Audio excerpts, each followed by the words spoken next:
Sometimes losing everything is the only way to find what you truly need. When Margaret buried her husband in the frozen Montana ground, she thought her heart would never beat with hope again. Then Silas McGraw appeared at her cabin door like a force of nature itself. This mountain man wasn't asking for shelter or supplies. He was making a claim that would shock any decent woman. But the frontier has its own rules, and survival demands choices that civilized society would never understand. Margaret must decide between facing the wilderness alone or accepting an arrangement that terrifies and strangely comforts her wounded heart. Can two broken souls find healing in each other's arms? Or will the harsh mountain winter claim them? Both. Before we jump back in, tell us where you're tuning in from, and if this story touches you, make sure you're subscribed because tomorrow I've saved something extra special for you. The wind carried the scent of snow across the Montana territory, and Margaret Whitmore knew she had perhaps 2 weeks before the killing frost would seal her fate. She stood at the window of her small log cabin, her weathered hands gripping the rough-hewn sill as she watched the aspen leaves dance their final golden dance. At 34, she felt ancient, worn down by 3 years of frontier life that had claimed her husband and nearly broken her spirit. Henry's grave marker stood visible from this very window, a simple wooden cross she'd carved herself with shaking hands just 6 weeks ago. The mound of earth had settled now, and she'd placed river stones around its border in a pattern that reminded her of the garden they'd planned to plant come spring. Spring that Henry would never see. The cabin felt impossibly large and terrifyingly small all at once. Large because Henry's absence echoed in every corner where his laughter once filled the space.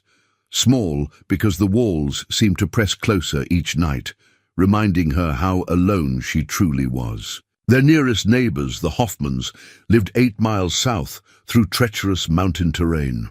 The town of Clearwater lay 26 miles northeast, a full day's hard ride even in good weather. Margaret had been born in Philadelphia to a family of modest means but endless expectations.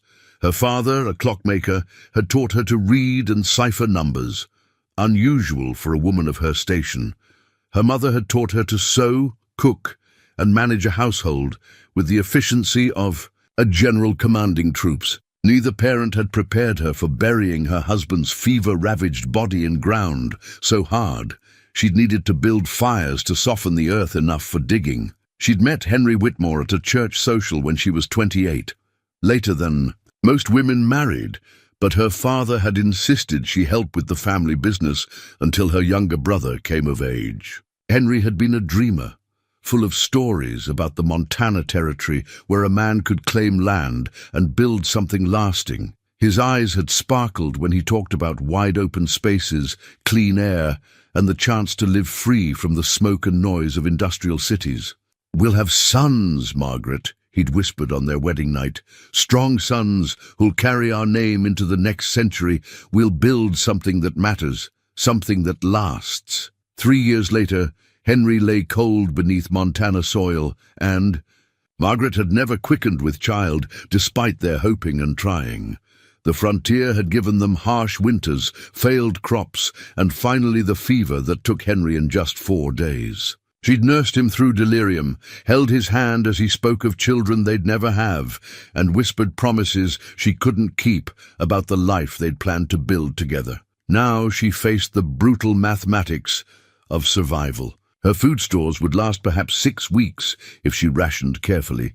The small amount of money Henry had hidden in a coffee tin might buy supplies in town, but only if she could make the dangerous journey. Their milk cow had gone dry, and she lacked the strength to properly maintain their small herd of chickens through the winter months ahead. The worst part wasn't the physical hardship, though that terrified her enough.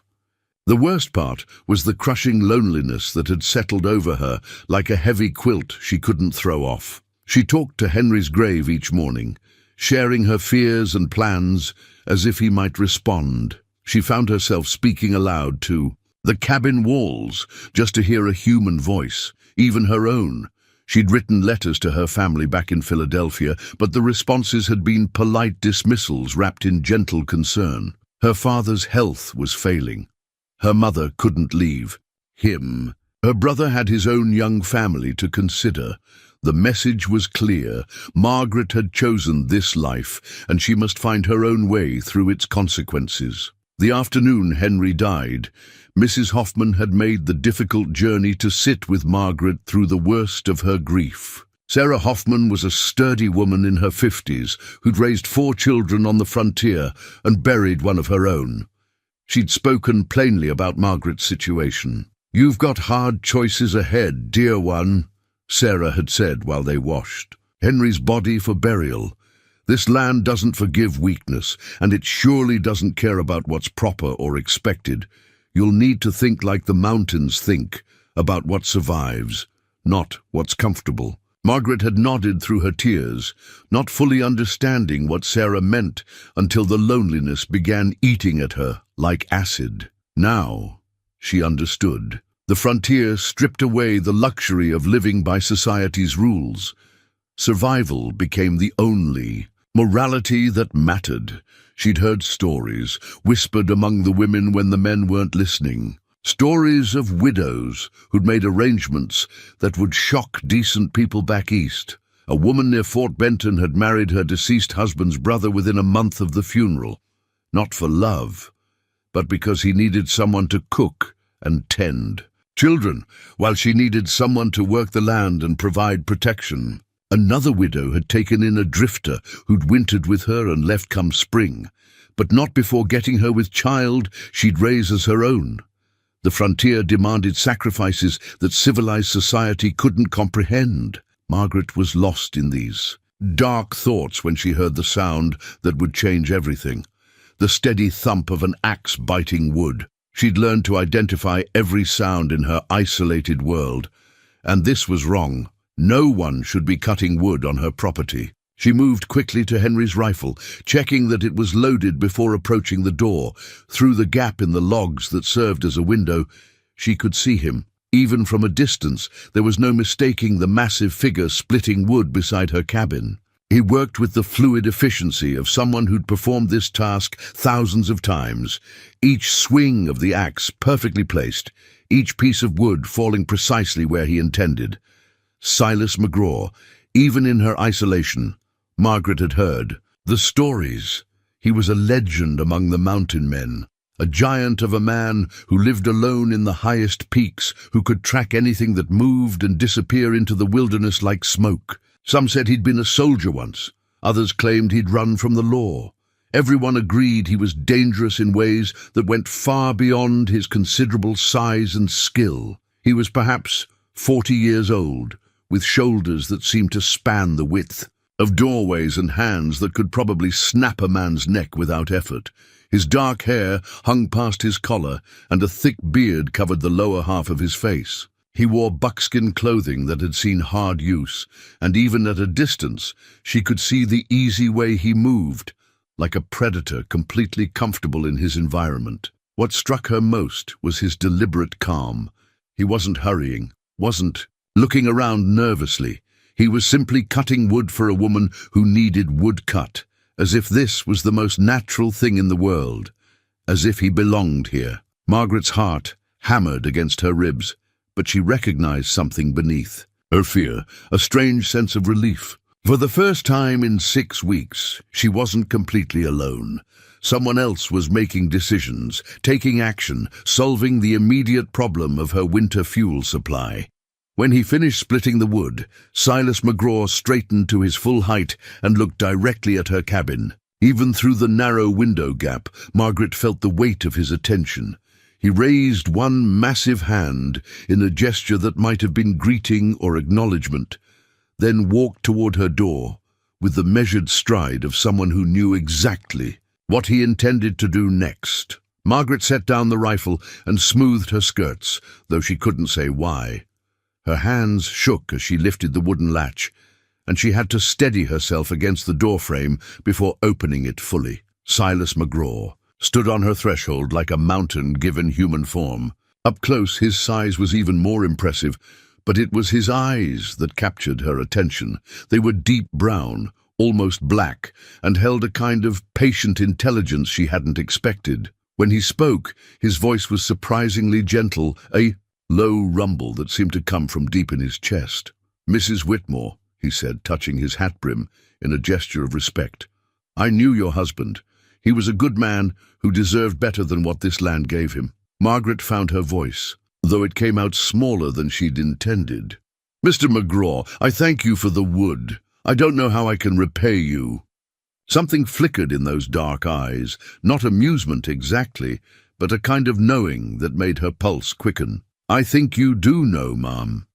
And I think we both understand why I'm here." The words hung between them like a challenge and a promise. Margaret felt the world tilting beneath her feet, as if she stood at the edge of a precipice with only two choices: fall or jump. "May I come in?" he asked. "We have things to discuss that shouldn't be spoken in the open air." Margaret stepped aside, and Silas McGraw entered her cabin, bringing with him the scent of pine smoke and leather, and the electric possibility that her life was about to change in ways she couldn't begin to imagine. Inside the cabin, Silas McGraw seemed to fill every available space. He removed his hat, revealing hair that was more grey than black, and his eyes swept the interior with the careful attention of someone accustomed to assessing threats and opportunities. Margaret watched him take in Henry's empty chair, the cold fireplace, the meager supplies on her shelves. "You have enough food for maybe a month," he said without preamble. "Less if the cold comes early. Your roof needs patching before the snow flies, and that chicken coop won't last the first real storm." Margaret felt heat rise in her cheeks. "I'm managing well enough." Silas turned those dark eyes on her, and she saw something that might have been kindness mixed with brutal honesty. "No, ma'am, you're not. You're dying by degrees, and we both know it."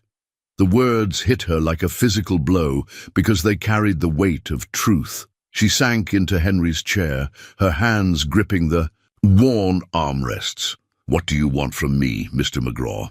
He moved to her fireplace and began building a fire with the same efficient movements he'd used splitting wood. "I want what any man wants who's lived alone too long.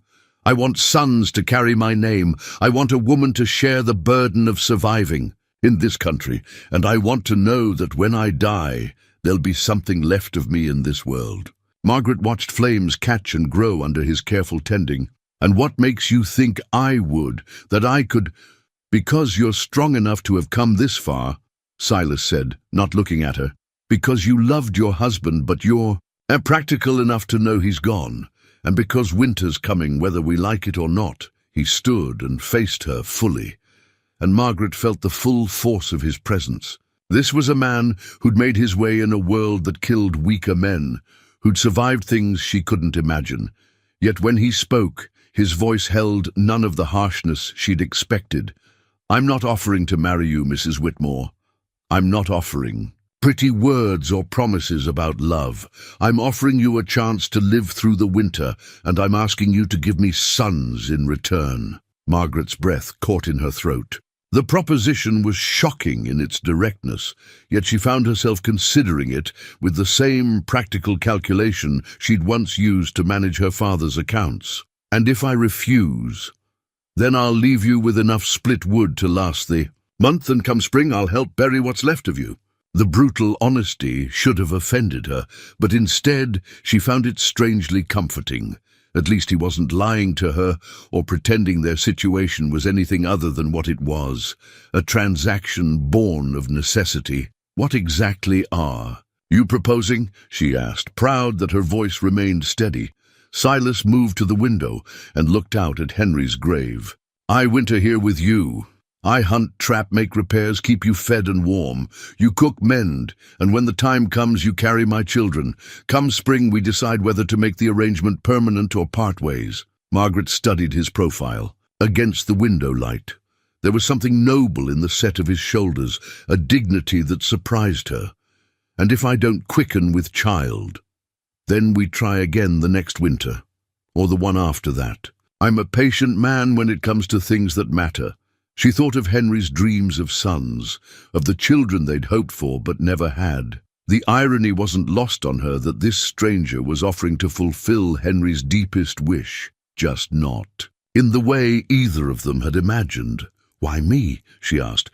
"There are younger women in town, unmarried women who wouldn't require such an arrangement." Silas turned from the window and she saw something vulnerable flicker across his features before his usual composure returned. "Because you've already proven you can survive out here. Because you know what it costs to love someone and lose them, which means you understand the value of what I'm offering. And because," he paused, seeming to choose his words carefully, "because I remember you from town, before Henry died.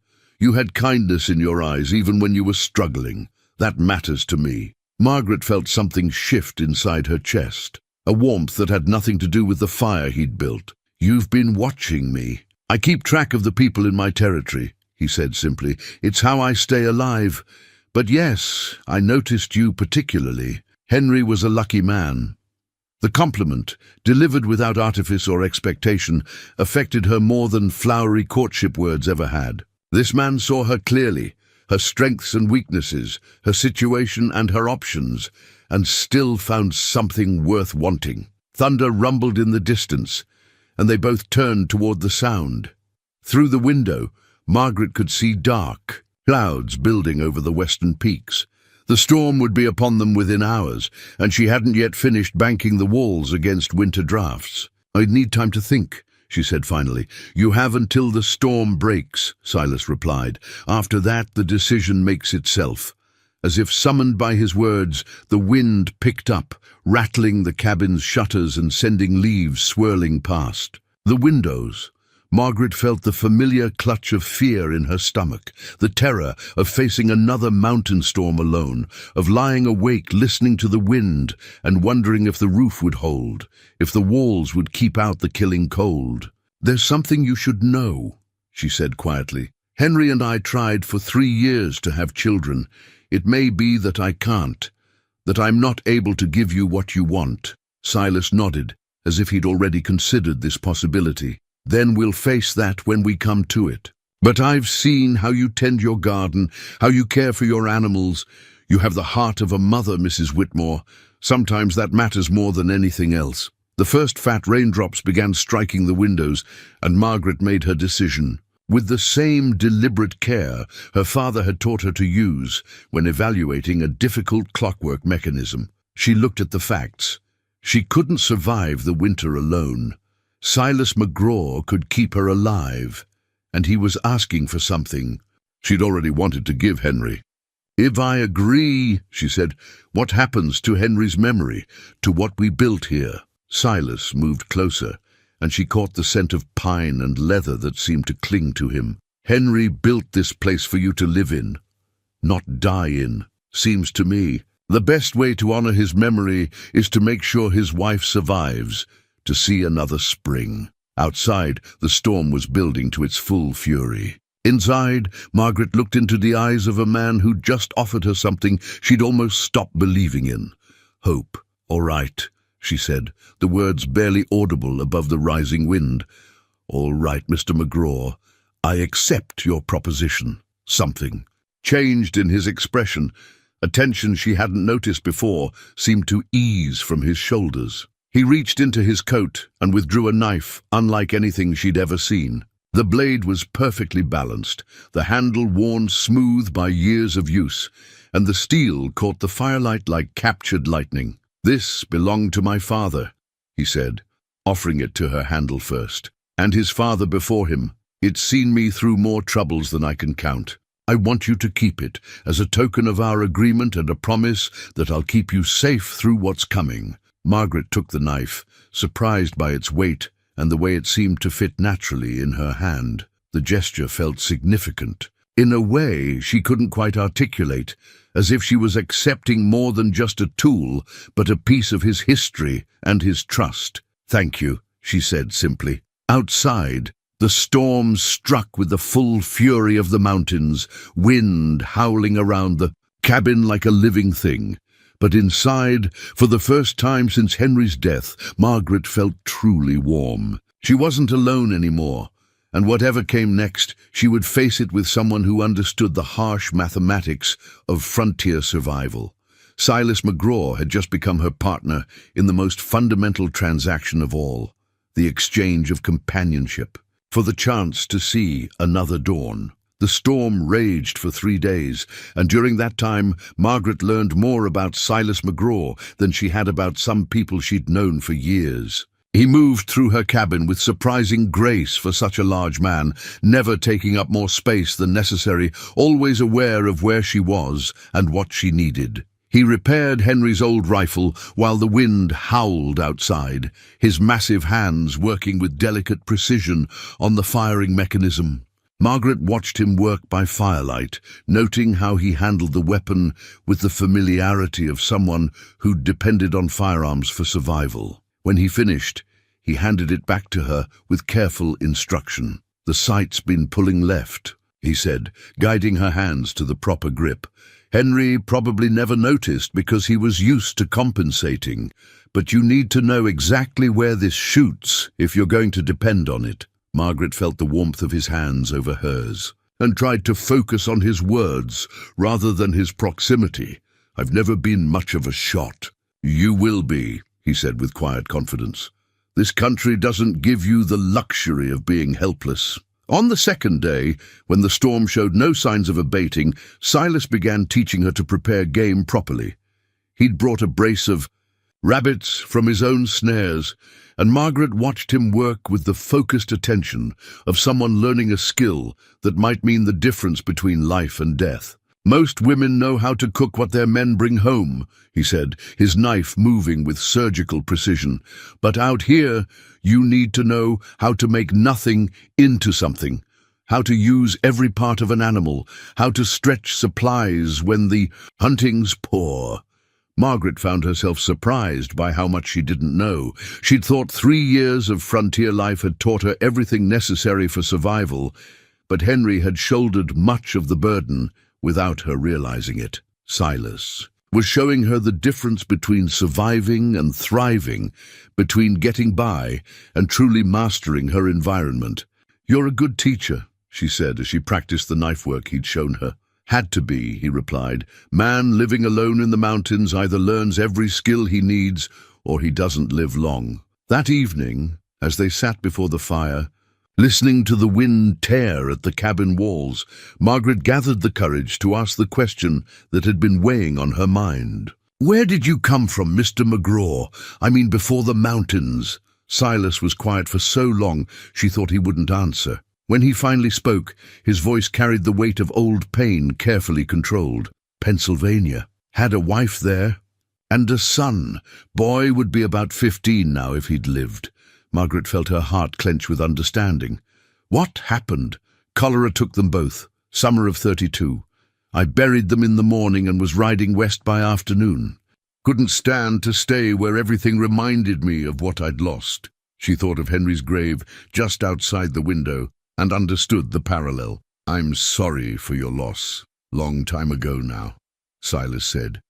But she could hear the lie in his voice. "Time didn't heal wounds like that. It just taught you to carry them without bleeding on other people. Is that why you want sons?"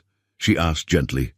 "To replace what you lost?" Silas looked at her then, and she saw something raw and honest in his expression. "Can't replace what's gone, but a man needs to know his name will outlive him, that something of what he built will continue after he's gone.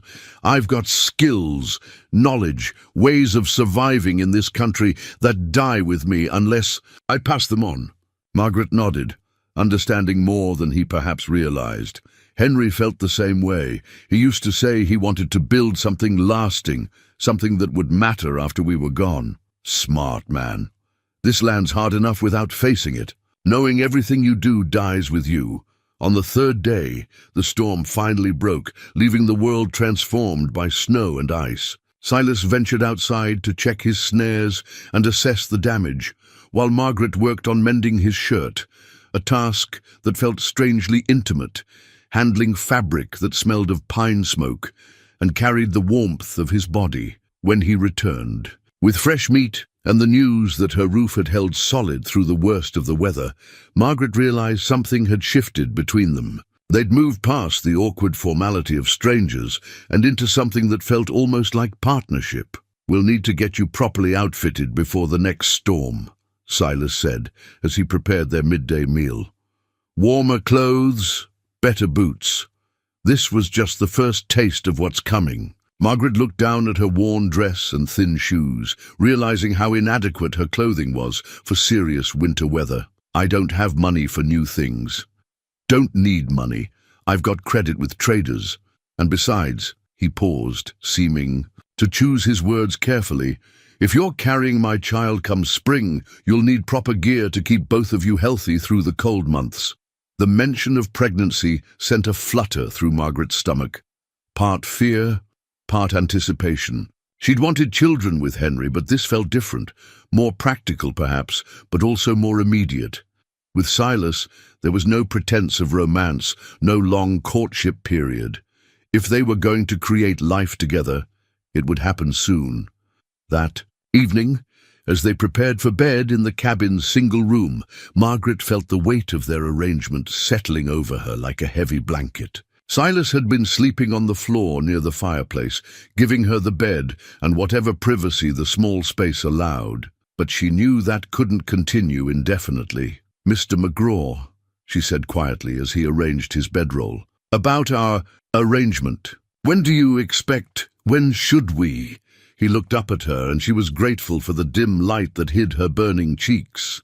"When you're ready, Mrs. Whitmore, not before. What we agreed to doesn't change the fact that you're a lady deserving of respect." Margaret felt a rush of gratitude for his consideration, even as she recognized the practical reality of their situation. Winter was deepening around them, and every day that passed was a day closer to the season when survival would require all their combined strength and resources. "I appreciate your patience," she said. "It's just that this is all so different from what I expected my life would become." "Expected never has much to do with what actually happens," Silas replied, "but sometimes what actually happens turns out better than what we expected.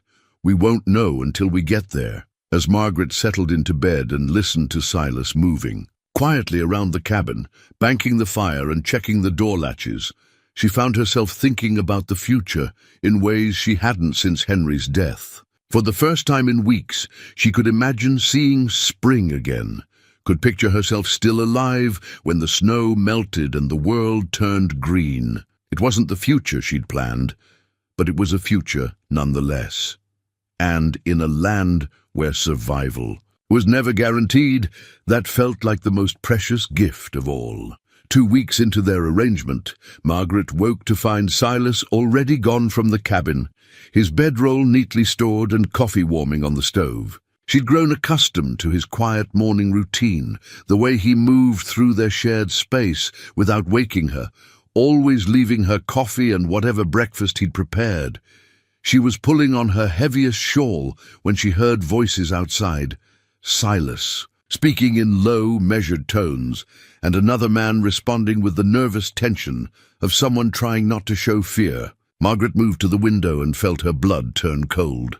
3 men sat on horseback near her woodpile, their faces hard and their clothes marking them as the kind of drifters who lived on the wrong side of the law.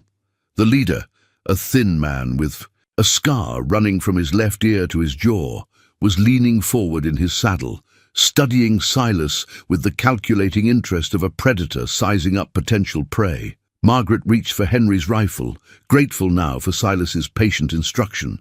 In its use, she couldn't hear the words being spoken, but she could read the tension in Silas's posture, the way he stood with his feet planted and his hands loose at his sides. "We heard there was a widow living out here alone," the scarred man was saying. As Margaret crept closer to the door, "Thought we might offer our protection through the hard months ahead." "Mighty neighborly of you," Silas replied, his voice carrying no trace of concern. "But as you can see, the lady's already got all the protection she needs." Margaret watched the 3 men exchange glances, clearly reassessing their plans. They'd come expecting to intimidate a helpless woman, not confront a man who radiated competence and danger. Funny thing, the scarred man continued. We asked around town about this place. Nobody mentioned the widow had taken up with anybody. Makes a man wonder if maybe you're just passing through. Makes a man wonder lots of things, Silas agreed. Question is whether a man's smart enough to wonder quietly and move along, or whether he needs to learn some hard lessons about minding his own business. The threat was delivered so calmly, it took Margaret a moment to realize what she'd heard, but the three riders understood immediately. The scarred man's hand moved toward his gun, and Margaret found herself holding her breath. Now, friend, the man said, no need to get unfriendly. We're just looking out for the welfare of folks living alone out here. Lots of dangerous men in these mountains. Yes, Silas said quietly. There are. Something in his tone made the horses skitter nervously. Margaret realized she was watching a masterclass in the art of controlled violence. Silas hadn't moved. A muscle hadn't raised his voice, but every man present understood that death was one wrong word away. The scarred man seemed to reach the same conclusion. Well then, he said, backing his horse a step, seems like everything's well in hand here. We'll be moving along. Good choice, Silas replied. And gentlemen, Mrs. Whitmore's under my protection now. That means she's under the protection of everyone who values my friendship and fears my displeasure. Spread the word. Margaret watched the three men ride away, noting how they kept looking back over their shoulders until they disappeared into the tree line. Only when they were completely out of sight did Silas turn toward the cabin, and she saw something in his expression that made her pulse quicken. A cold readiness that spoke of violence, barely held in check. She opened the door before he could knock. Are they gone? For now. Silas stepped inside, and she could see him forcing the tension out of his shoulders. But they'll likely tell others about this place. About you. Word gets around that there's a woman living out here, and we'll have more visitors. Margaret felt a chill that had nothing to do with the morning air. What do we do? We make sure everyone knows you're not alone anymore. Silas moved to the window, his eyes scanning the trees where the men had disappeared. And we make sure you're ready to defend yourself if I'm not here. That afternoon, Silas began Margaret's education in earnest. He showed her how to load and fire the rifle quickly, how to gauge distances and compensate for wind. More importantly, he taught her when to shoot and when to hide, how to read the signs that meant trouble was coming. Most men like that are cowards at heart, he explained as they practiced behind the cabin.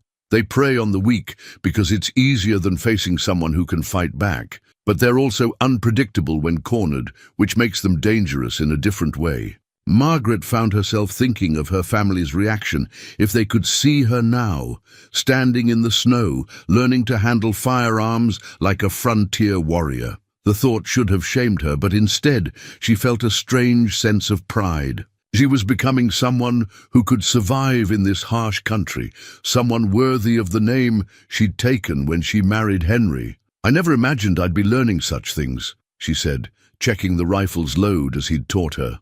Life rarely goes according to our imaginings, Silas replied. The question is whether we adapt to what actually happens or let it break us. That evening, as they sat before the fire sharing the rabbit stew Margaret had learned to make properly, she found herself studying this man who'd become such an integral part of her daily existence. The lamplight caught the silver in his hair and highlighted the weathered lines around his eyes.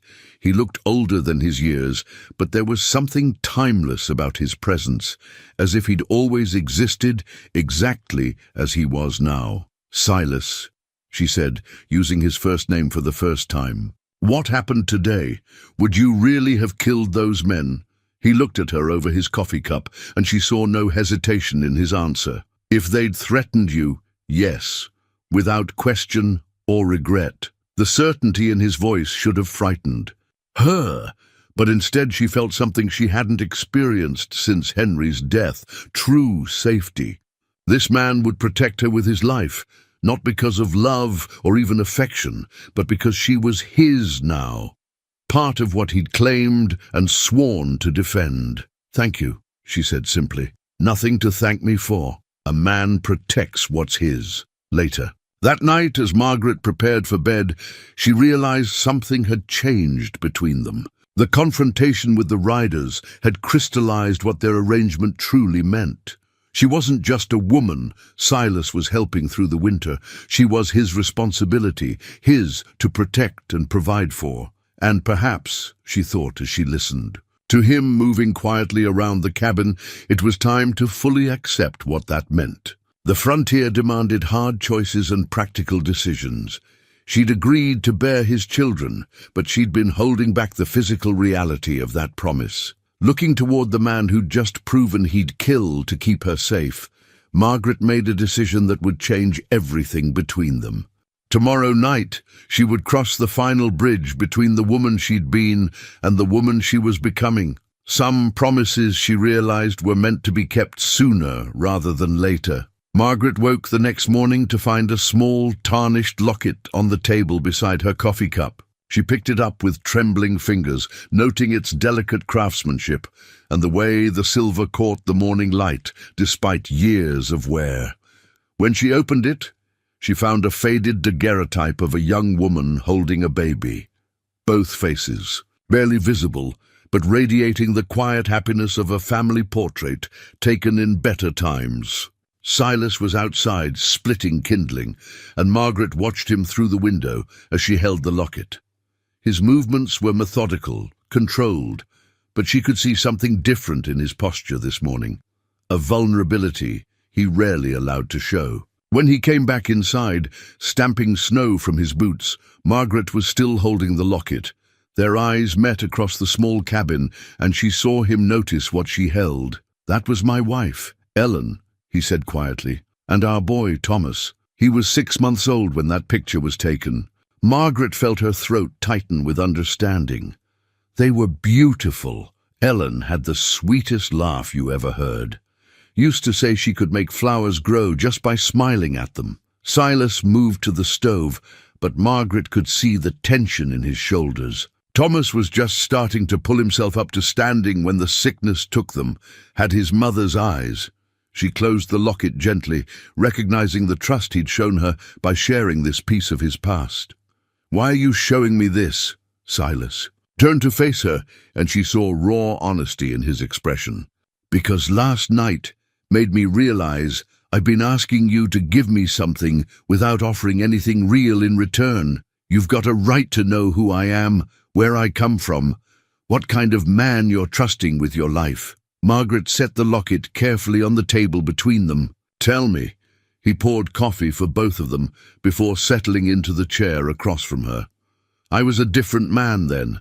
Had a good job working for a shipping company in Pittsburgh, nice house on a quiet street, plans for the future. Ellen and I met at church. She was the preacher's daughter, pure as morning snow and twice as beautiful." The affection in his voice when he spoke of his dead wife made Margaret's chest ache with a complicated mixture of sympathy and something that might have been jealousy. She pushed the latter feeling aside as unworthy. "We were happy," Silas continued. "Really happy in the way you don't appreciate until it's gone. Had plans to have more children, to build something lasting together. Then the cholera came through in 32. And inside of a week, I went from having everything to having nothing but graves to tend." Margaret reached across the table and touched his hand. His skin was warm and calloused, marked by years of hard work and harder living. "I'm so sorry. Thought about following them," he said matter-of-factly. "Had the gun loaded and ready more than once. But something stopped me. Maybe Ellen's voice telling me that wasn't what she'd want. Maybe just stubborn pride that wouldn't let the sickness win completely." He paused, looking out the window toward the mountains that had become his home. "Packed what I could carry and headed west instead. Figured if I was going to be alone, might as well be alone somewhere that matched how I felt inside." Margaret understood that impulse completely. After Henry's death, she'd felt the pull of isolation, the desire to retreat from a world that had taken everything she valued. "How did you become—" She gestured vaguely, trying to encompass his reputation as a mountain man without sounding judgmental. Learned by necessity, Silas said. First winter nearly killed me. Didn't know enough about surviving in the high country.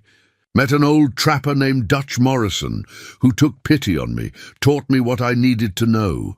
By the time Dutch died, I'd found my place in these mountains. Do you ever regret leaving civilization behind? Silas considered this carefully before answering. There are things I miss. The sound of church bells on Sunday morning, the way Ellen used to hum while she cooked. Having neighbors close enough to share troubles with. He looked at her directly. But I don't regret becoming who I am now. The mountains don't lie to you, don't make promises they can't keep. They're hard but honest, and that suits me. Margaret felt a deep recognition in his words. The frontier had changed her too, stripping away polite pretenses and social expectations until only essential truths remained. She was no longer the clockmaker's daughter, or even Henry's proper wife. She was simply Margaret, a woman doing whatever necessary to survive and perhaps even thrive. The locket, she said. Why give it to me now? Because I want you to understand that what I'm offering you isn't just about surviving the winter or having children. It's about building something new from the pieces of what we've lost. Silas leaned forward, his dark eyes intense. I can't give you the kind of courtship a proper woman deserves. I can't promise you an easy life or take you away from this hard country. But I can promise you'll never face anything alone again. Margaret felt something shift inside her chest. A warmth that had nothing to do with the fire burning in the hearth. This wasn't the romantic love she'd shared with Henry, but it was something, perhaps even more valuable. The deep partnership of two people who understood loss and chose to face an uncertain future together. I have something for you too, she said, rising to retrieve Henry's family Bible from the shelf where it had sat untouched since the funeral. She opened it carefully to the page where she'd pressed flowers from her wedding bouquet. Their colors, faded now, but still recognizable as the sweet Williams and baby's breath she'd carried down the church aisle. These are from the day I married Henry, she said, touching the brittle petals gently. I kept them because I thought they'd always remind me of the happiest day of my life. But looking at them now, I realize they're not about the past anymore. They're about remembering that happiness is possible, even after loss.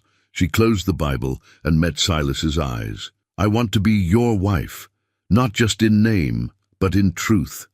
I want to give you the sons you're hoping for, to build the kind of partnership that can survive anything this country throws at us. Something transformed in Silas's expression, surprise, gratitude, and something deeper that might have been the beginning of real affection. When he spoke, his voice was rough with emotion. Margaret, he said, using her first name for the first. And I'll do everything in my power to make sure you never regret those words. Outside, snow began falling again, but inside the cabin, warmth filled every corner, as two people who'd lost everything found the courage to hope for something new together. Spring arrived early that year, and with it came the news Margaret had been both hoping for and dreading. She'd missed her monthly courses twice now, and the familiar queasiness she felt each morning left little doubt about her condition. She was carrying Silas's child. She chose to tell him on a morning when he returned from checking his trap lines with 3 fat beavers, and news that the creek was running clear and strong. He was in high spirits, talking about the repairs they'd need to make to the cabin before next winter, when she found the courage to speak. Silas, she said, setting down the coffee she'd been unable to finish. I have something to tell you. He looked at her then, really looked, and she saw the exact moment when understanding dawned in his dark eyes. A slow smile spread across his weathered features, transforming his entire face. You're sure? He asked quietly. As sure as I can be. I'm about 2 months along, I think. Silas crossed the cabin in 3 quick strides and pulled her into his arms, lifting her off her feet and spinning her around until she laughed despite her nervousness. When he set her down, his hands remained on her waist, and she could see wonder in his expression. A child, he said, as if testing the words. Ah, child. Margaret placed her hands over his, feeling the strength and warmth that had become so familiar to her. Are you pleased? Pleased? Silas laughed, a sound of pure joy she'd never heard from him before. "Margaret, you've given me something I thought I'd never have again. I'm more than pleased. I'm grateful beyond words." That afternoon, Silas surprised her by producing a small bundle wrapped in soft leather. Inside was a wooden cradle, beautifully carved and polished to a warm glow. Margaret ran her fingers over the intricate designs worked into the headboard, pine boughs and mountain flowers intertwined with careful artistry. "When did you make this?" she asked, marveling at the craftsmanship. "Been working on it for weeks," Silas admitted, actually looking embarrassed. "Hoped I'd have reason to give it to you someday." Margaret felt tears prick her eyes as she understood what this meant. He'd been carving a cradle for their child before he even knew she was pregnant, working by lamplight after she'd gone to sleep, pouring his hopes into every careful cut of the knife. "It's beautiful," she whispered, "the most beautiful thing I've ever seen." As spring progressed into summer, Margaret watched her body change with a mixture of wonder and concern. She'd never carried a child before, and despite the reassurances of Mrs. Hoffman, who made the long journey to check on her twice, she worried constantly about doing something wrong. Silas, however, seemed to take to impending fatherhood with the same calm competence he brought to everything else. He researched which foods were best for pregnant women, learned about the stages of birth from a medical book he'd traded for in town, and began making preparations for their expanding family with methodical thoroughness. "We'll need to add a room to the cabin," he said one evening, as they sat on the porch watching the sunset paint the mountains purple and gold. "Give the child proper space to grow, and us some privacy when more little ones come along." Margaret rested her hand on her growing belly, trying to imagine the cabin filled with the sounds of children. "More little ones?" "Well," Silas said with a smile, "I did say I wanted sons, plural, and you're proving to be remarkably good at this business of carrying babies." Despite her happiness, Margaret found herself struggling with unexpected emotions as her pregnancy progressed. She felt guilty for finding joy with Silas when Henry had never lived to see her carry his child. The practical arrangement they'd begun with had evolved into something deeper.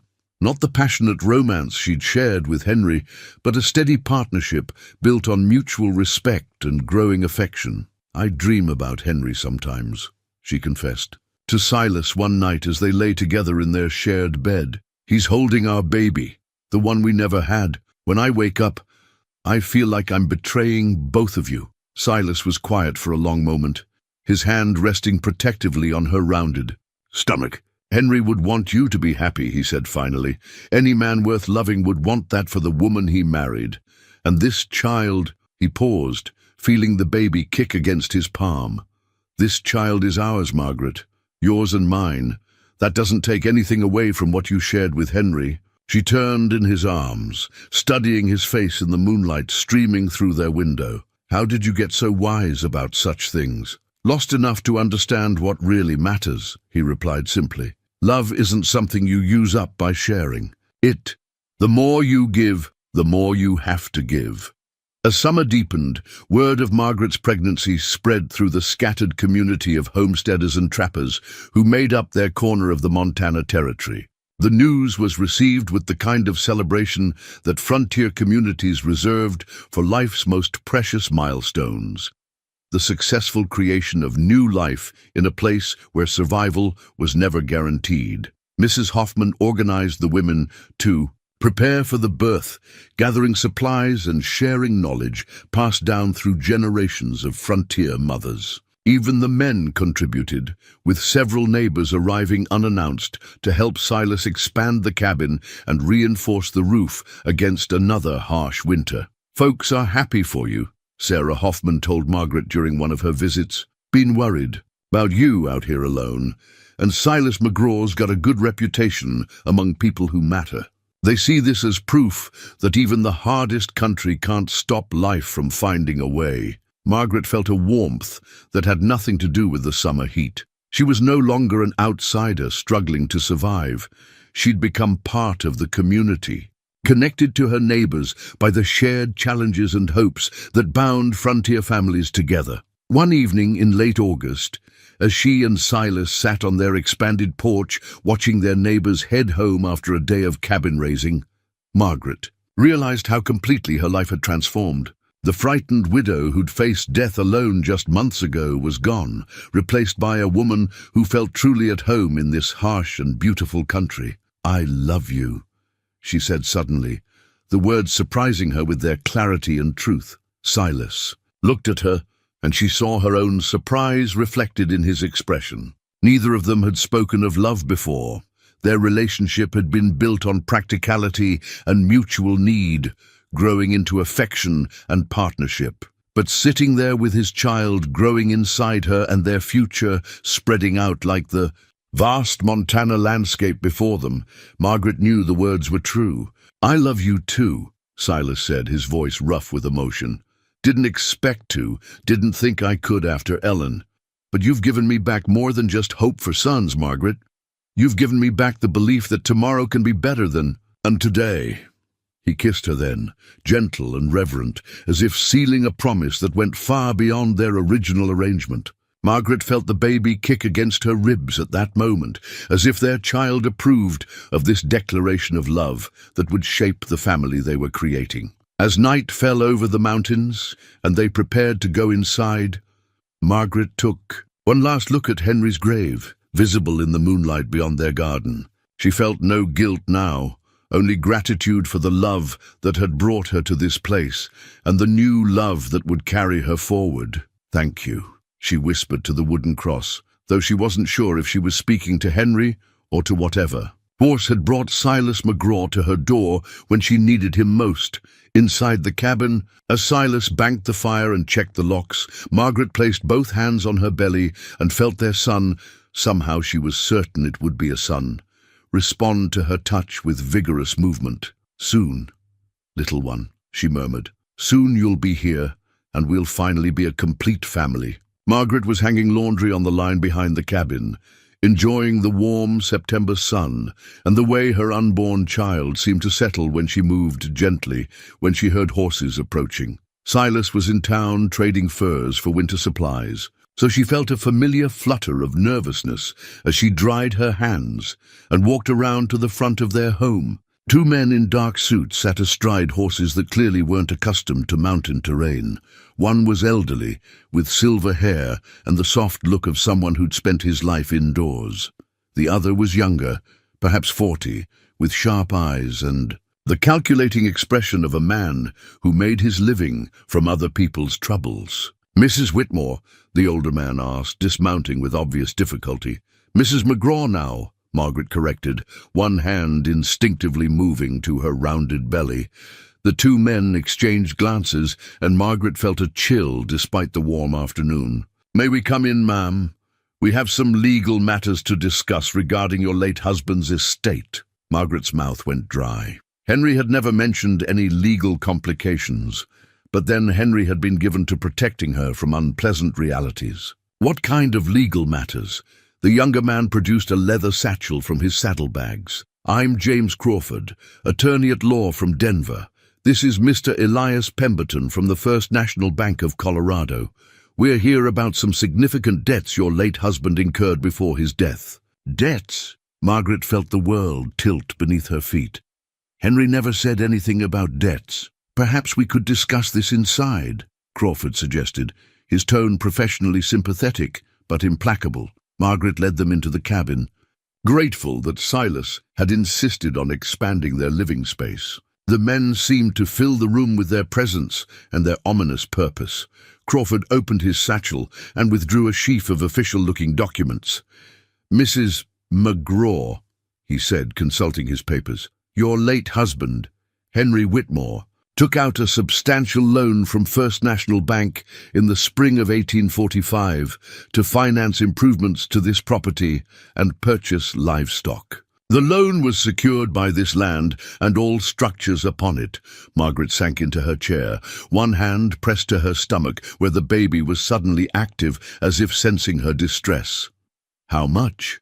Pemberton leaned forward, his expression grave. With accumulated interest and late fees, the debt now stands at $847. The sum hit Margaret like a physical blow. $800 was more money than she'd seen in her entire life, more than most frontier families earned in several years of hard work. "That's impossible," she said weakly. "Henry would have told me about such a debt." "Men often try to shield their wives from financial difficulties," Crawford said with practiced sympathy. "Unfortunately, Mrs. McGraw, the law doesn't recognize good intentions as payment. The bank has been patient, given the circumstances of Mr. Whitmore's death and your subsequent situation. But patience has limits." Margaret felt panic rising in her chest. "I don't have that kind of money. No one out here has that kind of money." "Which brings us to the purpose of our visit," Pemberton interjected. "The bank is prepared to foreclose on this property to satisfy the debt. However, given your condition and the approaching winter, we're willing to offer you alternatives." Crawford pulled out another document. "You could sign the property over to the bank voluntarily, which would allow you to remain as a tenant through the winter months for a modest rental fee. Or—" He paused, studying Margaret carefully. "We understand your current husband has some reputation in these mountains. Perhaps he could be convinced to assume the debt in exchange for clear title to the land." Margaret's mind raced. $800 was an impossible sum for someone like Silas, who lived primarily by hunting and trapping. Even his best year wouldn't generate that kind of cash money. "And if we can't pay?" she asked, though she dreaded the answer. "Then the property will be sold at public auction in 30 days, Pemberton said matter-of-factly. "Any proceeds beyond the debt will be returned to you, of course." Margaret almost laughed at the cruel joke. Who would buy an isolated homestead in the Montana mountains? And for what price? They'd be lucky to get $100 for land and cabin that represented years of Henry's backbreaking work. "I need time to discuss this with my husband," she said, trying to keep her voice steady. "Of course," Crawford agreed, rising from his chair. "We'll be staying in Clearwater for the next few days, but Mrs. McGraw, I must stress that time is of the essence. The bank has been more than patient, and legal processes once begun can be difficult to stop." After the men left, Margaret sat alone in the cabin that suddenly felt less like home and more like borrowed space. She thought of Silas's careful improvements, the room he'd added for their coming child, the hours he'd spent making their home comfortable and secure. How could she tell him that none of it was really theirs? When Silas returned at sunset, his wagon loaded with winter supplies and his face bright with the satisfaction of successful trading, Margaret felt her heart break a little more. He'd used his own credit, his own carefully built relationships to prepare for their family's future. And now she had to destroy that future with news of Henry's hidden debts. "You look like you've seen a ghost," Silas said, immediately crossing to her side. "Are you feeling well? Is it the baby?" "Sit down," Margaret said quietly. "We need to talk." She told him everything, watching his expression grow more serious with each detail. When she finished, Silas was quiet for a long time, staring into the fire he'd built against the cooling evening air. $800, he said finally. "I'm so sorry. I had no idea Henry had borrowed money. He never said anything about—" "This isn't your fault," Silas interrupted gently.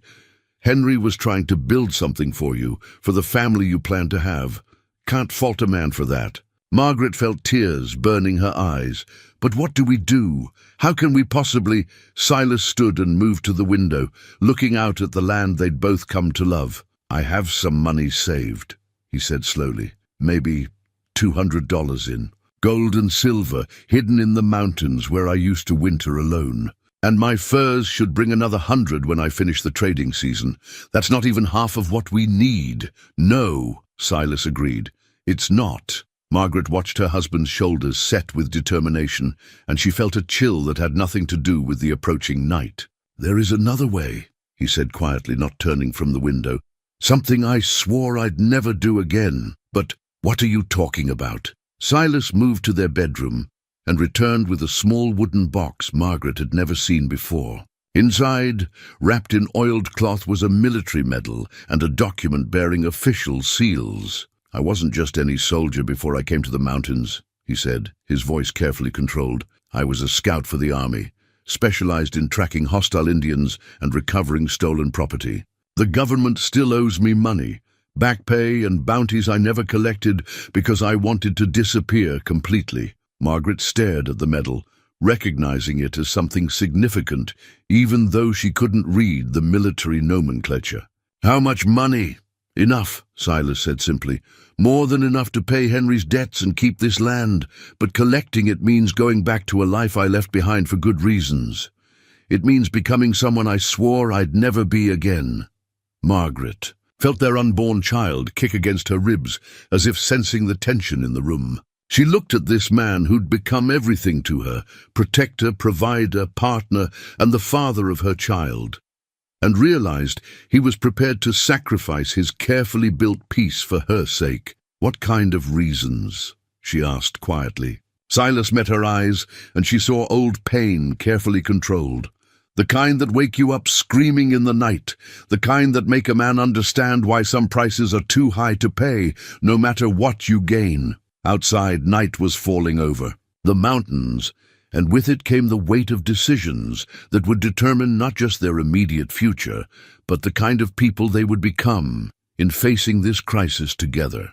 The next morning brought the first hard frost of the season, and with it a clarity that cut through Margaret's fears like winter air through wool. She'd spent the night lying awake beside Silas, listening to his carefully controlled breathing, and knowing he wasn't sleeping either. By dawn, she'd made her decision. "I want to see it," she said, as Silas built up the fire for their morning coffee. He looked at her questioningly, and she gestured toward the wooden box that still sat on their table like an accusation. "The medal, the documents. I want to understand what you're offering to sacrifice for us." Silas hesitated, then opened the box with the careful reverence of someone handling something simultaneously precious and poisonous. The medal was silver, worn smooth, in places with an eagle spread across its face, and words Margaret couldn't quite make out in the morning light. "Congressional Medal of Honor," Silas said quietly, "for actions during the Seminole campaign in Florida. I was 26 years old and stupid enough to think courage and a good cause could solve anything." Margaret lifted the medal, surprised by its weight. "What did you do?" "Led a rescue mission to recover settlers taken captive during a raid. 37 people, mostly women and children, held in a Seminole stronghold deep in the Everglades." Silas's voice was flat, emotionless, as if he were recounting someone else's story. "Took 12 men in, brought 49 out, lost 3 of my own soldiers in the process." "That sounds like something to be proud of, does it?" Silas met her eyes, and she saw depths of pain she hadn't imagined. "Tell that to the wives of the men who died. Tell that to the Seminole families we killed to get those settlers back. War makes heroes out of men who do terrible things for necessary reasons." Margaret set the medal down gently, beginning to understand why Silas had buried this part of his past so deeply. "The government owes you money for this? Not for the medal. For what came after." Silas unfolded the official documents, his hands steady despite the emotion in his voice. "They wanted more missions, more rescues, more of whatever made that. First one successful. Kept sending me deeper into hostile territory, kept expecting miracles." He pointed to a line of figures at the bottom of one document. Back pay, hazard compensation, bounties for recovered property and captured hostiles. Adds up to nearly $1,200, more than enough to clear Henry's debt and have money left over for improvements. Margaret felt a flutter of hope mixed with growing dread. "Then why haven't you collected it?" "Because collecting it means going back to Fort Leavenworth, submitting to military authority, answering questions about why I disappeared without leave 10 years ago." Silas refolded the documents with military precision. "Means becoming Sergeant McGraw again, instead of just Silas, the mountain man who wants to be left alone." "Would they arrest you for leaving without permission?" "Maybe. Probably depends on how much they still need men with my particular skills."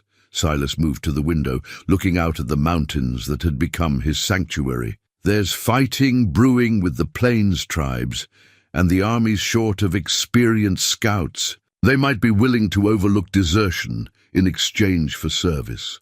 Margaret felt their child move restlessly within her, as if responding to her elevated heartbeat. How long would you have to serve? Don't know. Could be months. Could be years. Depends on how much trouble the Lakota and Cheyenne decide to make. The thought of Silas leaving her, especially now with the baby coming soon, made Margaret's chest tighten with panic. But the thought of losing their home, of being homeless with a newborn in the Montana winter, was even worse. There has to be another way, she said desperately. What about the bank? Could we negotiate with them, arrange payments over time? Silas shook his head. Men like Pemberton don't travel this far for partial payments. They want the full amount, or they want the land. That's how banks work. They're not in the business of being patient with poor folks. Margaret spent the morning going through every option she could imagine. She wrote letters to her family back east, though she knew they had no significant money to send. She calculated the value of everything they owned, from Henry's tools to their livestock, and came up short by hundreds of dollars. That afternoon, Mrs. Hoffman arrived unexpectedly, her weathered face creased with worry. "I heard about your visitors yesterday," Sarah said without preamble, as she accepted Margaret's offer of coffee. "Word travels fast in country this sparse. Folks are concerned." Margaret felt heat rise in her cheeks. "I suppose everyone knows about Henry's debts now. Don't you worry about what folks think. We've all made financial mistakes trying to build something in this country." Sarah leaned forward, her expression serious. "Question is, what are you planning to do about it?" Margaret found herself pouring out the whole story. Silas's military background, the money the government owed him, the terrible choice between his freedom and their home. Sarah listened without interruption, occasionally nodding or making small sounds of understanding. "That man of yours," Sarah said when Margaret finished, "he's willing to go back to soldiering for your sake." "He says he is. But Sarah, you should see his face when he talks about it. Whatever happened during his military service, it changed him in ways that still cause him pain." Sarah was quiet for a moment, sipping her coffee and staring into the fire. "My late husband fought in the Mexican War," she said finally. "Came back different than when he left. Quieter, more careful, like he was always listening for something the rest of us couldn't hear. Some men pay a higher price for their service than others. Then you understand why I can't ask Silas to do this. Child, I understand why you don't want to ask, but sometimes the hardest choices are the ones we have to let other people make for themselves." Sarah reached across the table and patted Margaret's hand. "Your Silas isn't a man to offer something he's not prepared to follow through on." That evening, Margaret watched Silas make preparations with the methodical efficiency that characterized everything he did. He cleaned and oiled his best rifle, sorted through his clothing to find items that could pass for military regulation, and wrote careful letters to contacts he'd apparently maintained, despite his desire to disappear completely. "You don't have to do this," Margaret said as she watched him wrap his medal and documents in fresh oilcloth. "We could leave, start over somewhere else." "And go where?" Silas asked gently. "You're 7 months pregnant, Margaret. Winter's coming, and we don't have money to buy land anywhere else. This is our home. Our child deserves to be born in his own house, on his own land." Margaret felt tears threaten, hormones and fear combining into overwhelming emotion. "I'm scared, Silas. Scared of you leaving.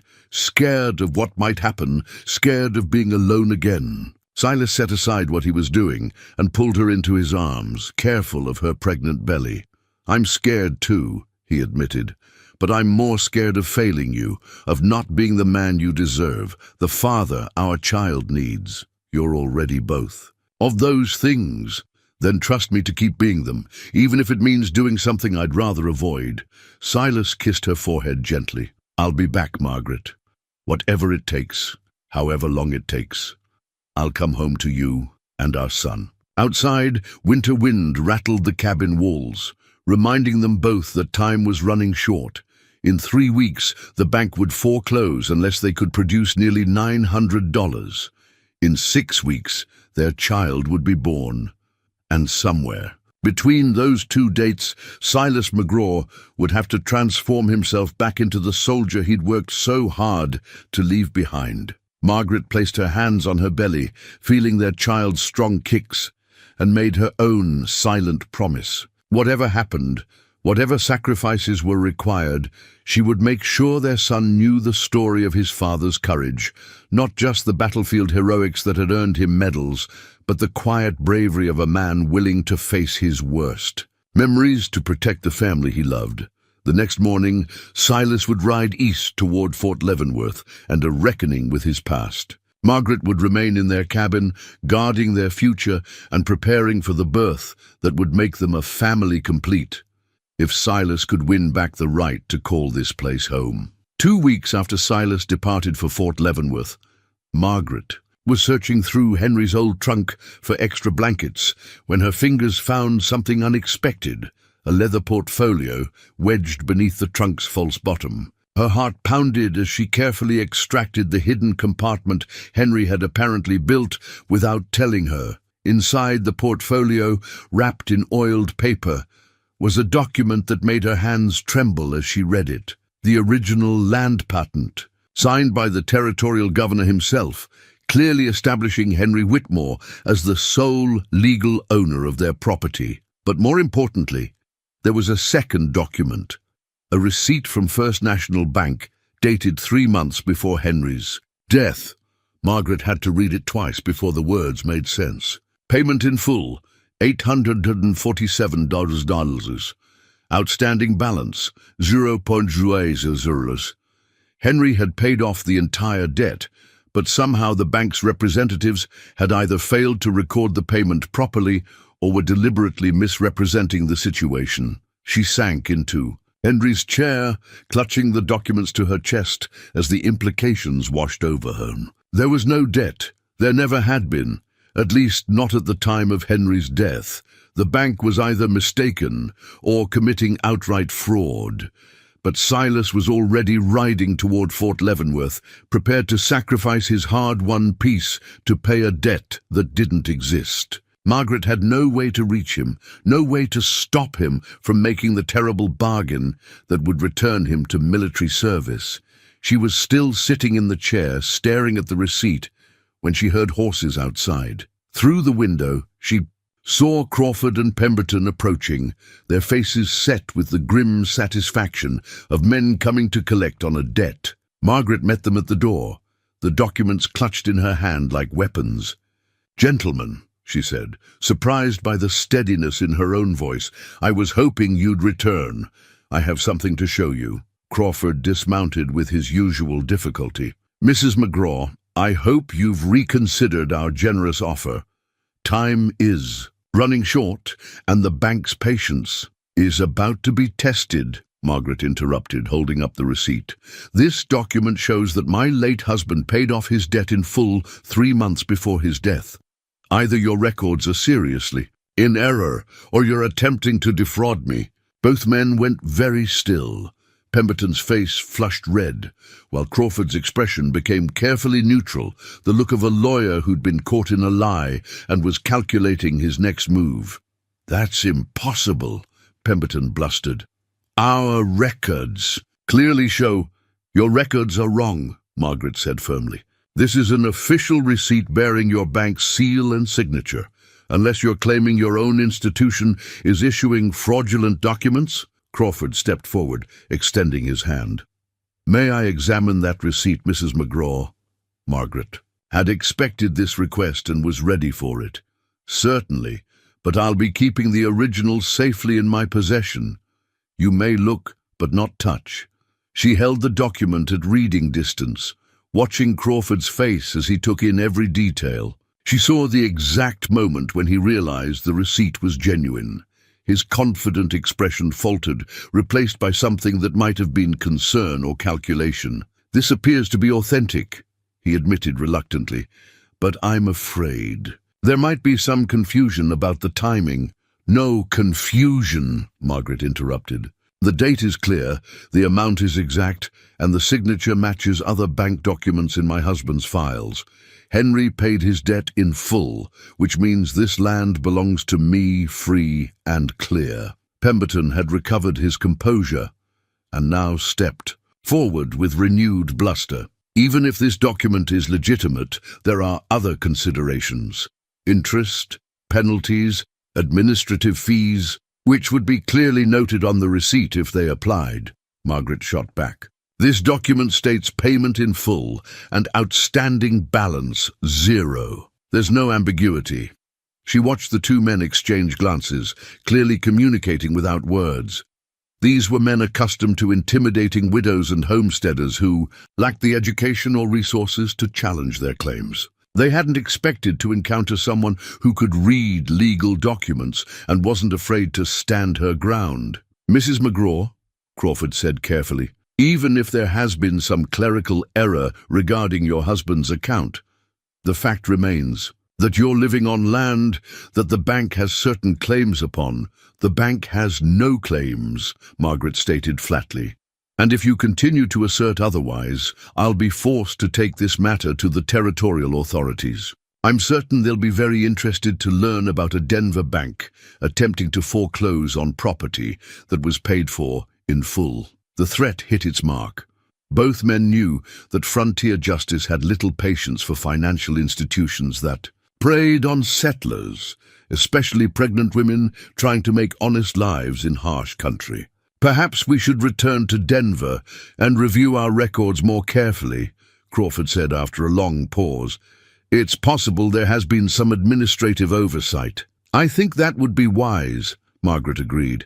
And gentlemen, I'll be writing to the territorial governor about this matter, just to ensure there are no future oversights regarding my property. As she watched the two men ride away, Margaret felt a fierce pride in her own strength. She'd faced down men who'd tried to steal her home, and she'd done it without Silas's protection or anyone else's help. Now she just had to pray that her husband would return home safely, and that their child would be born into a future as secure.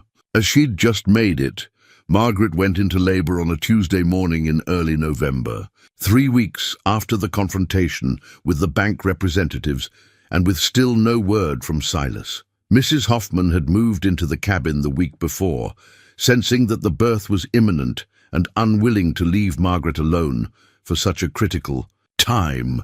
Babies come when they're ready, not when it's convenient, Sarah said, as Margaret gripped the bedpost through another contraction. And this little one seems eager to meet the world. Margaret had imagined this moment countless times during her pregnancy, but she'd always pictured Silas holding her hand, whispering encouragement, sharing the joy and terror of bringing their child into the world. Instead, she faced the most important moment of her life without knowing if her husband was alive or dead, free or imprisoned, coming home or lost to her forever. I need him here, she gasped between contractions. I need Silas. I know, dear. Fun, Sarah soothed, pressing a cool cloth to Margaret's forehead. But right now, your baby needs you to be strong. You've got everything inside you that's required for this. Women have been birthing babies without their men for as long as there have been wars and wandering. The labor progressed through the day, with the relentless rhythm that Sarah assured her was normal. Margaret found herself thinking of her own mother, who'd brought 6 children into the world in the back room of their Philadelphia home. She thought of Ellen McGraw, Silas's first wife, who died giving birth to the son Silas had lost. She thought of all the frontier women who'd faced this moment with only their own strength and the help of other women who understood the ancient mystery of birth. As evening approached and the contractions grew stronger, Margaret heard something that made her heart leap, the sound of a horse approaching at a gallop. Sarah heard it too and moved quickly to the window. It's a rider, she announced, coming fast. Could be... Margaret cried out as another contraction gripped her, and Sarah hurried back to her side. Don't you worry about what's happening outside. You've got work to do right here. But Margaret could hear voices now, Silas's deep rumble and another man's higher tones. Relief flooded through her so intensely that she actually laughed through her pain. "He's home," she said, tears streaming down her face. "Sarah, he's home." The cabin door opened, and Silas filled the doorway, still dressed in travel clothes and looking like he'd ridden hard for days without rest. His eyes found Margaret immediately, and she saw relief and love and fierce protectiveness in his expression. "How is she?" he asked Sarah, moving to Margaret's side with the careful urgency of someone trying not to panic. "She's doing exactly what she needs to do," Sarah replied firmly, "and this baby's ready to make its appearance any moment now. You got here just in time." Silas took Margaret's hand, and she felt the familiar strength and warmth that had sustained her through every challenge they'd faced together. "I'm sorry," he said, his voice rough with exhaustion and emotion. "I tried to get back sooner, but—" "You're here now," Margaret interrupted, gripping his hand as another contraction began. "That's all that matters. The bank, the debt, I got the money, but—" "Later," Sarah commanded with the authority of someone who'd attended dozens of births. "Right now, your wife needs all her strength for bringing your son into the world." The final stage of labor came with surprising swiftness. Margaret felt her body take over completely, driven by instincts, older than civilization, stronger than fear. With Silas holding one hand and Sarah coaching her through each push, she brought their child into the world, just as the sun set over the Montana mountains. The baby's first cry filled the cabin, strong and indignant and absolutely perfect. Sarah worked quickly, cleaning and examining the infant, while Margaret and Silas watched in wonder. "It's a boy," Sarah announced with satisfaction, wrapping the baby in the soft blankets Margaret had prepared months ago. Strong and healthy, with his father's lungs and his mother's determination. She placed the baby in Margaret's arms, and Margaret felt her heart expand in ways she hadn't known were possible.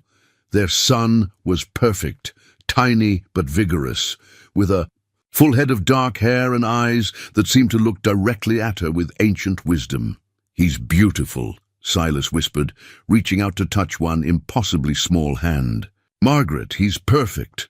Their son immediately grasped Silas's finger with surprising strength, holding on as if he understood that this man was his father, his protector, the one who would teach him to survive and thrive in this challenging world. "What will you name him?" Sarah asked, gathering up the birthing linens with efficient satisfaction.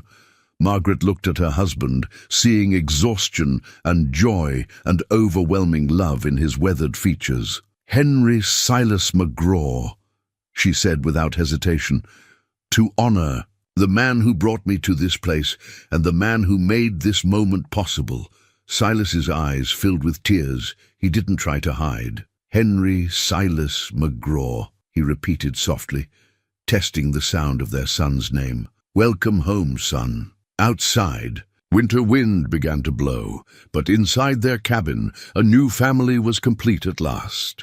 Spring returned to the Montana territory with unusual warmth, and Margaret found herself sitting on the expanded porch of their cabin, watching 6-month-old Henry Silas McGraw discover the fascinating world of his own hands.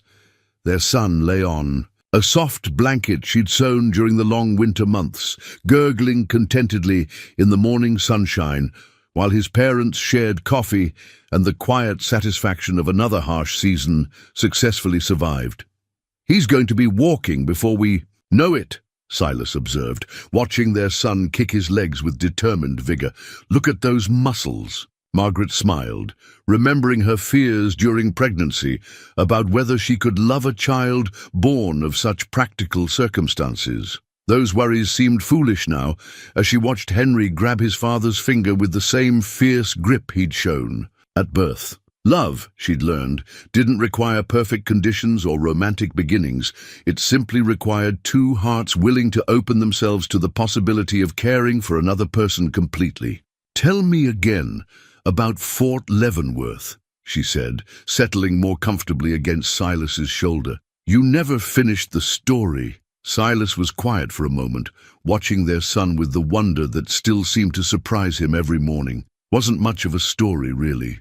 Rode up to the gates expecting to face a court-martial and found out the army was so desperate for experienced scouts they were willing to overlook almost anything. Colonel Morrison remembered me from the Seminole campaigns, said I was the best tracker he'd ever worked with, and they just gave you the money.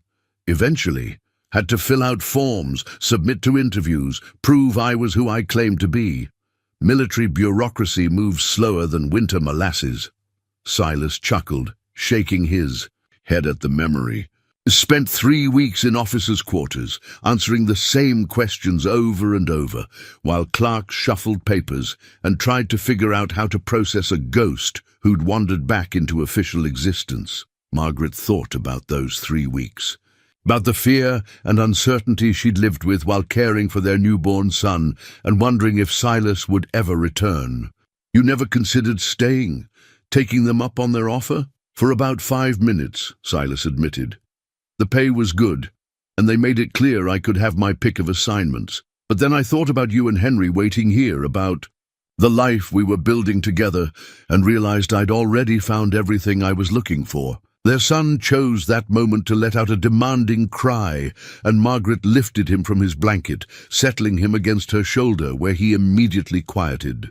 At 6 months, Henry was already showing signs of his father's calm temperament, mixed with his mother's practical intelligence.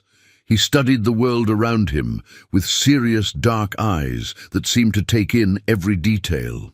"Mrs. Hoffman thinks he'll be talking early," Margaret said, feeling the solid weight of their child against her chest. "Says he watches people's mouths too carefully when they speak." "Smart boy," Silas said with obvious pride. "Takes after his mother." The sound of approaching horses interrupted their peaceful morning, and Margaret felt the familiar flutter of nervous alertness that still came whenever strangers appeared at their isolated home. But these riders were neighbors. The Hoffmans, the Carlsons, and several other families from their scattered community. "Looks like we're having company," Silas observed, rising to meet their visitors. What followed was one of the spontaneous gatherings that made frontier life bearable despite its hardships. Sarah Hoffman had brought fresh bread and news from town. Tom Carlson had questions about the best spots for summer hunting. The younger children played together while adults shared coffee and conversation on the expanded porch that Silas had built to accommodate such gatherings. "You two have become quite the success story," Sarah told Margaret, as they watched their menfolk discussing the prospects for the coming harvest. "Word's gotten around about how you faced down those bankmen, and about Silas getting his army. Money sorted out. Folks are saying it proves this country doesn't have to break a person if they're strong enough and smart enough to fight back." Margaret looked around at their neighbors, at her husband holding their son, while discussing practical matters with other fathers, at the cabin that had grown from desperate shelter into a true home. "I never expected to find such happiness here," she said quietly. "When Henry died, I thought my life was over. I certainly never imagined I'd end up with a family and a place in a community like this." "Life has a way of surprising us," Sarah agreed. "The trick is being ready to recognize happiness when it shows up wearing work clothes instead of fancy dress." As evening approached and their neighbors prepared to head home, Margaret found herself thinking about the journey that had brought her to this moment. She thought about the frightened widow who'd nearly died of loneliness and despair, about the desperate bargain that had seemed like her only chance at survival, about the gradual transformation of necessity into partnership and finally into love. Henry's grave was still visible from their porch, the wooden cross now weathered, but still standing as a reminder of the love that had brought her to this place. But it no longer felt like a reproach or a source of guilt. Instead, it had become part of the landscape of their life together, a testament to the idea that love could take many forms and that sometimes the end of one dream could be the beginning of another. As Silas settled their son into the beautiful wooden cradle for his evening sleep, Margaret realized that her story had come full circle. She'd begun as a woman who'd lost everything and found herself with nothing but impossible choices. Now she was a woman who'd built something lasting with a man who understood that survival and love weren't opposites, but partners in the endless dance of making a life worth living. Their son's first blanket, hand-sewn during the long winter nights, covered him now as he drifted off to sleep, surrounded by the security of parents who'd learned that the strongest foundations weren't built on romance or convenience, but on the steady accumulation of shared challenges met and overcome together. Outside their cabin, night settled over the Montana mountains with the promise of another day to come. Inside, three people who'd become a family slept peacefully, secure in the knowledge that whatever tomorrow might bring, they would face it together. Sometimes, Margaret reflected in the moments before sleep claimed her, the best stories were the ones that began with endings and found their way to new beginnings, through the simple courage of people willing to hope for something better than what they'd lost.